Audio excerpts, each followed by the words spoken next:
일반적으로 대항력이라고 한다면 전입일자, 확정일자, 주인에게 대항할 수 있는 권리로 알고 계시죠. 하지만 경매에서는 선순위 전입신고라고 알고 계셔야 됩니다. 그게 훨씬 편하게 이해 가능합니다. 자, 어떠신가요? 권리 분석 어렵지 않으시죠? 계속해서 다뤄볼 내용은 심화 단계로 끝까지 시청하시면 권리 분석 끝입니다. 이렇게 쉬운데 권리 분석이 어려웠던 이유가 뭘까요? 부동산 디렉터입니다. 경매 기본 관련해서 이야기해보려고 하는데요. 권리 분석 어렵게 느껴지시나요? 네, 이해합니다. 이 영상에서 경매 권리 분석 끝내드리겠습니다. 유료 강의 결제에도 그 시간은 들어야 알만한 내용을 한 번에 정리해드리겠습니다. 우선 경매 사이트 보는 방법들은 이전 영상에서 확인 주시면 되고요. 경매의 첫발인 아파트 주거용 경매는 4가지만 확인하면 권리 분석은 끝입니다. 첫 번째 사이트 보기, 두 번째 매각 물건 명세서, 세 번째 현황 조사서, 네 번째 등기부 등본. 이게 끝입니다. 우선 컴퓨터 화면을 보면서 말씀드리겠습니다. 이건 안산 지원의 아파트입니다. 이렇게 밑으로 내려봤을 때 임차인 현황, 조사된 임차 내역이 없고 이렇게 올려보시면 두 번째로 확인해야 될 매각 물건 명세서. 이 매각 물건 명세서는 상품 정보 고시라고 보시면 됩니다. 그만큼 법원에서 발행하는 내용이기 때문에 이 내용과 다른 부분이 있을 때 낙찰이 되고도 취하 신청을 할 수 있게 됩니다. 이 내용을 보게 되면 조사된 임차 내역이 없고 매각으로 그 효력이 소멸되지 아니하는 것, 이런 내용이 전혀 없습니다. 그리고 현황조사서. 현황조사서는 법원에서 경매 입찰 전에 직접 해당 물건지에 가서 조사를 한 내용이라고 보시면 되는데요. 여기에서도 해문 부재, 그러니까 아무도 없었다는 이야기죠. 아무도 보지 못했는데 전입세대 확인서를 봤을 때 이미 소유자가 세대주로 기재되어 있습니다 이라고 나와 있습니다. 그러면 이 내용은 지금 안에 계속 채무자가 살고 있다고 보시면 되고요. 그리고 등기부 등본, 이제 확인하는 절차입니다. 우선 이렇게 내려보시고 소유권자가 2017년 12월 28일 날 소유를 하게 되었네요. 네, 다른 특별한 내용이 없습니다. 경매의 80%는 대부분 이런 물건들이라고 보시면 되기 때문에 사실 권리 분석이 어렵지는 않다고 보시면 됩니다. 또 이 내용을 보게 되면 부산의 아파트고요. 여기에도 조사된 임차 내역이 없고, 다시 한번 매각 물건 명세서, 여기에도 조사된 임차 내역은 없고 소멸되지 아니하는 것에도 없습니다. 또 현황조사서, 현황조사서를 봐도 똑같은 내용입니다. 임대차 관계를 알 수가 없었고 똑같이 소유자가 전입되어 있습니다. 그리고 등기부 등본, 네, 별다른 내용이 없죠. 그렇다면 80%의 경매 물건의 권리 분석은 끝났다고 보시면 됩니다. 또 다른 물건을 한번 볼 건데요. 서울에 있는 아파트입니다. 해당 물건을 200만 원에 낙찰받았다가 무효했네요. 지금 보증금 월세가 1억 3,500이 들어가 있습니다. 대항력은 있다고 확인 동그라미가 되어 있고요. 매각 물건 명세서 하고 볼까요? 매수인에게 대항할 수 있는 1구 순위 1번 임차권 등기, 그리고 배당 요구를 하지 않아 전액 매수인이 인수하다. 그리고 현황조사서, 지금 만나지 못했다 이런 내용이 있지만 아까 봤던 매각 물건 명세서에는 인수해야 된다고 명확히 고지를 해두었습니다. 그렇게 등기부 등본을 보시게 되면 임차권 등기일은 23년 4월 14일.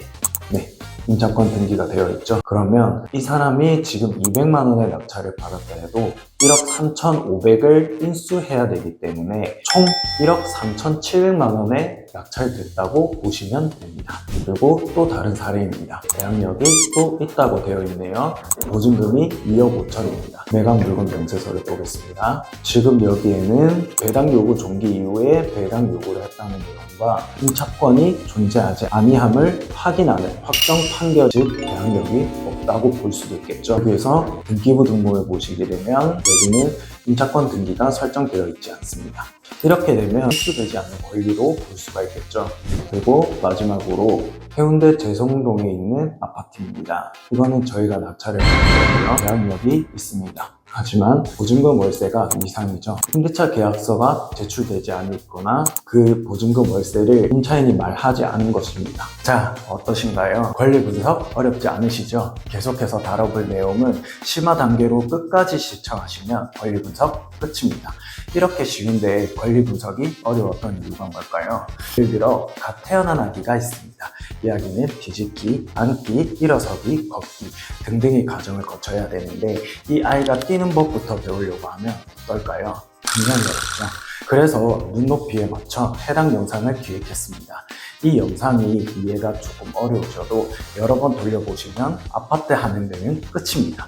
권리 분석, 심화 정의 계속 보여드리고 마지막에는 권리 분석의 정의에 관해 다뤄보겠습니다.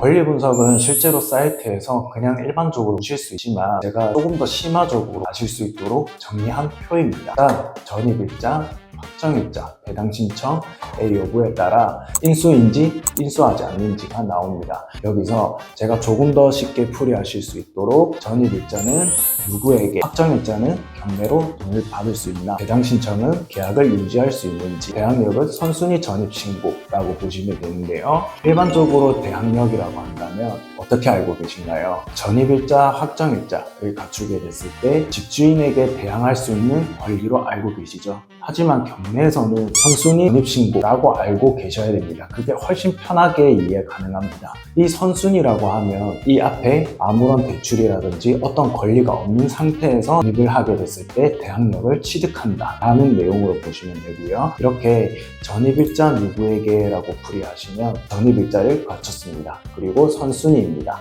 이럴 때 대항력이 있다 보는 것이고, 이 전입일자 아까 제가 뭐라고 이야기했죠? 누구에게 라고 풀이가 되는데 여기 밑에 보시면 동그라미는 낙찰자에게, X는 전 주인에게입니다. 그래서 선순위 임차인이 전입일자를 갖췄을 때는 낙찰자 인수라고 보시면 됩니다. 잔액분도 포함되고요. 그리고 확정일자는 경매로 돈 받을 수 있나, 또 이렇게 대입을 해보시면 경매로 돈을 받을 수 있다, 없다로 보시면 됩니다. 그리고 계약을 유지할 수 있는지 여부에 따라서 배당 신청은 동그라미는 계약을 유지할 수 있습니다. 그리고 X는 안 됩니다. X도 안 되고요. 그리고 4번에도 보시면 됩니다. 이 경우에는 전입일자는 했지만 확정일자를 갖추지 않은 경우에는 어차피 경매로 배당이 되지 않기 때문에 배당 신청을 한다 했을 때는 경락자가 임차인에게 남은 배당 잔액을 주게 된다면 이 계약은 끝낼 수가 있다고 보시는 거죠.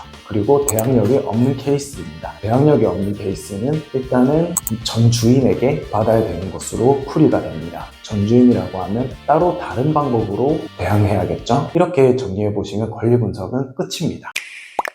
이해가 좀 되셨나요? 마지막으로 권리 분석이 어떤 걸까요? 어렵게 생각하지 마세요. 순위 매수자에게 인수냐 소멸이냐 보는 것 그 이상 이하 아닙니다. 아까 말씀드렸다시피 2억에 낙찰되었다 해도 선순위 임차인이 3억이라고 한다면 나머지 1억을 더 줘야 하는 개념, 인수, 즉 정주인이 한 권리를 내가 떠안아야 하는 권리, 이렇게 정리해드렸고요. 다시 한번 정리해드리겠습니다. 4가지 단계, 사이트에서 확인하고, 매각 물건 명세서 확인하고, 등기부 등본 확인하고, 현황조사서 확인하고, 그렇게 끝입니다. 추가 문의 사항은 문의 주시면 되고요. 구독과 알림 설정 해두시면 유익한 정보 계속 받아보실 수 있습니다.